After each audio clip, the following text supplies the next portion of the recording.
మహాభారతం అనే గొప్ప గ్రంథాన్ని వినాయకుడు రాశాడన్న విషయం మీకు తెలుసా? అయితే ఆలస్యం చేయకుండా ఈ వీడియోలో తెలుసుకుందాం. ఒకసారి మహర్షి వ్యాసుడు మహాభారతం అనే గొప్ప గ్రంథాన్ని రచించాలనుకున్నారు. కానీ ఆయనకు ఒక సమస్య వచ్చింది.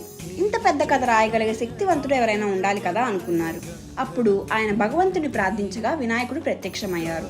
వినాయకుడు చెప్పాడు, నేను రాస్తాను అని.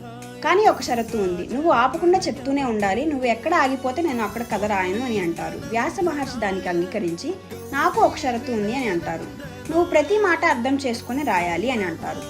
అలా కథ మొదలైంది. ఒక దశలో వినాయకుడు కలం విరిగిపోతుంది. అప్పుడు ఏమీ ఆలోచించకుండా తన సొంత దంతాన్ని విరగ్గొట్టి దానితో రాయటం మొదలు పెడతారు.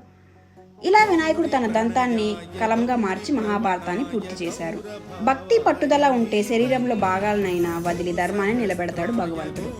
ఇది ఫ్రెండ్స్ ఈరోజు వీడియో. మీకు కనుక నచ్చినట్లయితే ఈ వీడియోని సబ్స్క్రైబ్ చేయండి, లైక్ చేయండి and stay tuned for many more videos. Bye.